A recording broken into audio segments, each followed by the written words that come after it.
again, same thing. Like, he went up against Ultron and was like, no, sorry, bro. Like, that ain't happening. And so, so Vision, again, like, super powerful. And then Ghost, the way she's able to, to move in and out of phases is pretty wild. Love the Ant-Man stuff that he can shrink and everything. And Abomination gives me someone that can tangle with Hulk. And maybe not necessarily defeat Hulk, but at least slow Hulk down if we're going against him. And then again, Carly gives me a super soldier. I almost went with Wong, but I figured final round, let's do one for the people. Let's do one for the people. Get the people on my side as well. So that's why I went there. I will say the one regret. I do like the idea of one regret. I almost went Killmonger over Abomination. And I guess probably Abomination might be a better pick, but I loved the Killmonger pick. And if I could have had it back, I might do it differently. But anyways. All right, Max. Yeah, so my picks were Ego, Agatha Harkness, Spider-Man, Valkyrie, Shuri, and Supreme Intelligence. I think Ego as getting him where I got him, 6 picks, Celestial, God, planet, I think that's all-knowing, all-seeing. He's got beings on every, planet in the universe. I think that's just a great power move. And then you combine that with Supreme Intelligence, who can literally, with the telekinesis powers and the powers of controlling the mind, making himself to be whatever your, what I think it was like your deepest, your closest connection. Just in general, like mind control powers is unmatched, I think, in the MCU. And then when you combine that with the magical power of Agatha Harkness, who can go toe to toe with Doctor Strange and Scarlet Witch, I think that pairing of Agatha and Supreme Intelligence is super strong. And then in terms of just like fighting on Earth, Spider-Man was more of a favorite pick of mine, but like I'm also thinking, Spider-Man with the combination of Shuri, literally who made the Black Panther and Killmonger suits, and created Bucky's metal arm, and and with her ability and resources in Wakanda.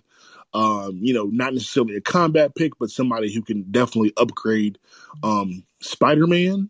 Or Spider-Man can go with the Stark tech. He's good either way.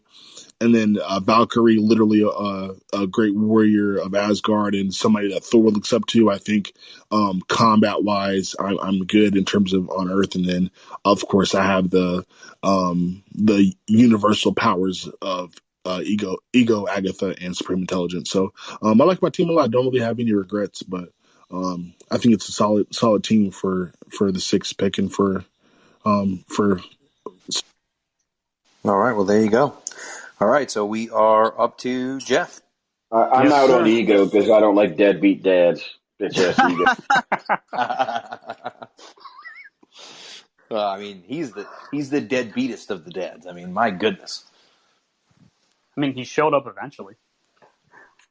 I mean, I guess he murdered thousands of his kids. Very, very easy deadbeat that version. He needed something. That's very true. All right, here's what we got. We got Hela, Hulk, Groot, Red Skull, Gamora, and M'Baku. So I like having Hela and Hulk on the front line.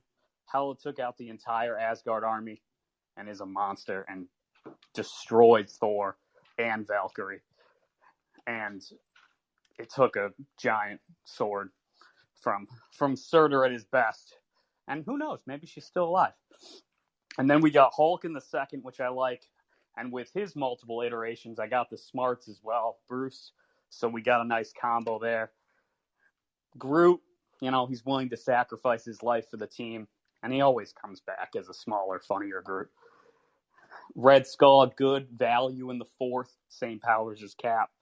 And then Gamora and M'Baku are just good warriors, good fighters, and some leadership ultimately, which the team needs.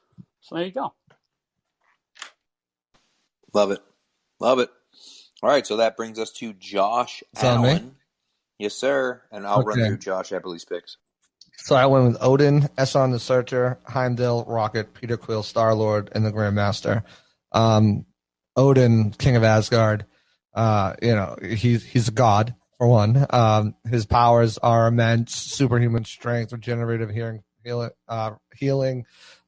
lives forever. He's got the Odin force manipulation, can access dark magic.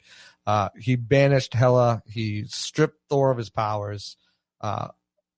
He's Odin. So, created three of the most powerful beings, or two, and trained one of the three of the most powerful beings in MCU. Then I went off the board here and took Esson the Searcher, who was a Celestial. As soon as Maxwell took Ego, I knew I needed someone to combat that. He's got the ability to manipulate, create matter on a molecular level. A lot of other powerful abilities. Won a superhuman durability and also possessed the Power Stone at one time, where he completely destroyed a planet single-handedly. After that, I went Heimdall because I needed someone who could fight, but I also needed someone that had a lot of different factors as well. A superhuman strength, durability, speed, stamina, healing factor, longevity, live forever. He's got the omni senses that he can, hear people. He's got the transdimensional communication. Also, you can possess dark magic as well. Master combatant, sword mastery. So I needed someone that could, fight on that level as well and go head to head with some of these brutes. And this is someone that can do it, even though we don't see it as much. He definitely can, kick some ass. Then I went with Rocket. I needed someone who could, keep it kind of light. He's obviously, a master at engineering and, tactician, pilot, combatant. He can speak multitude of languages, which is in space we're going to need. Marksman as well. With the stuff that they did to him, he's got an enhanced intelligence, strength, durability, agility, reflexes, senses. So not only is he there for comedic relief, but he's also an absolute beast when it comes to everything else. Then I took Peter Quill, kind of an idiot, but provided the best soundtrack out of any of the movies. And he also, is a fierce. He lets the emotions get a hold of him sometimes, but he's also, a skilled combatant as well as, possibly half celestial, possibly not. One of the only half Terrans to be able to hold one of the Infinity Stones and not perish right away. And then we went with the Grand Master. His MC counterpart is much powerful, but he is still one of the elders of the universe, millions of years old.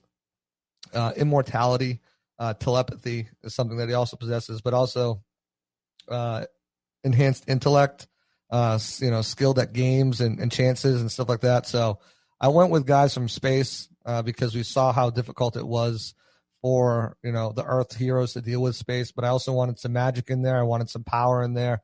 I think I kind of balanced it out a little bit of with all of that. The normal person might look at my list and say, I don't think so because it's not the names. But if you really look at my list, I think I'm going head to head with anybody on this list. I think looking at them, S's team scares me a lot. Not scares me, but worries me. And Maxwell's got some ego and Agatha Harkness, but I think that I can take down any team really with my range of characters here. I would agree. Solid squad. All right. Final squad is Josh Eberly's squad. He was the final pick, the 9th pick. So I guess that he had the turn. He went with Thor and Loki. I mean, you talk about like they literally fought together in the movies, right? Brothers. I guess half brothers, not really half brothers, right? But real quick, my one thing I wish I did differently. I wish I took the Ancient One in the second round, and because I probably could have gotten Esson later. But, right. Sorry. Yeah. No, that's right. And then he went Mordo. So Mordo, played by, I always butcher this guy's name, but he's one of my favorite actors, dude. Chiwetel Ejiofor, however the hell you pronounce his name. In Doctor Strange, of course, he is a good guy who then turns into a supervillain who we haven't seen yet, but I assume we will see in Doctor Strange and the Multiverse of Madness. And then he took Eric Stevens / Killmonger, in the 4th round. I believe it was decided that we get the Black Panther version of Killmonger, I believe. So that's a hell of a pick there as well. And then his final 2 picks were Wasp and War Machine. So, again, 2 solid picks there. Wasp having essentially the same abilities as Ant-Man. Of course, she can fly and he can't, but essentially the same thing. So, solid team by Josh. And honestly, a solid team, I think a solid team by everyone, to be completely honest with you. This was really fun, guys. This was, I thought it went really well. And so, here we are. So thank you guys for doing it. We will get a Twitter poll out there. I'm gonna have to contact Josh Eberly to figure out how the hell he does it with the Google Forms and everything else like that. But we'll get that figured out, and then we'll go from there. But this is a lot of fun. Thank you to everyone for participating. Thank you for the people that stuck around for the whole time. Thank you to Emily for writing all of this down in the Google Doc. We appreciate you. We love you, Emily. Thank you. And yeah, I guess that does it for the show, right? Anyone else have anything to add before we play out with the music? I mean, if you guys ever do a DC draft, call me. Yeah, we'll probably do that next because I am firmly entrenched in Superman and Lois, and we can talk about this maybe next week.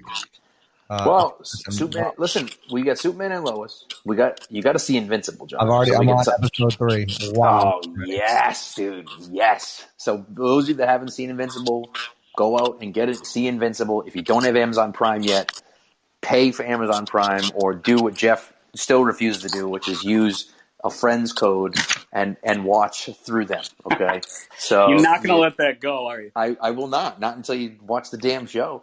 So you don't have Amazon Prime. That means you haven't watched The Boys yet either. If anybody wants to watch Invincible, just let me know. I can send you the login because it's one of the best animated superhero shows. It's unbelievable. To be honest, it's unbelievable. I think it's the best series.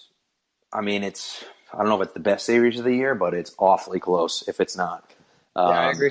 I'd put it right up there with the 2 Marvel shows. So really good, and we will be talking about it at some point on this show for sure. For sure. So, all right, Josh. Thank you to everyone. Play us out. All right, guys. I want to thank you guys for being here on another episode of Armchair Superheroes for the MCU Character Draft. If you guys go on Twitter, make sure you vote for my team, Josh Allen, because it is the best. Without being said, we'll talk to you guys next week. Later. Armchair Superheroes, assemble!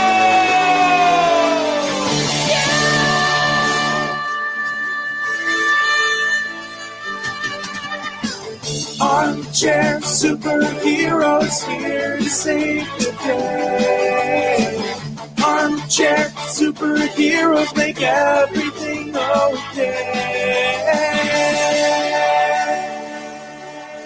Armchair Superheroes.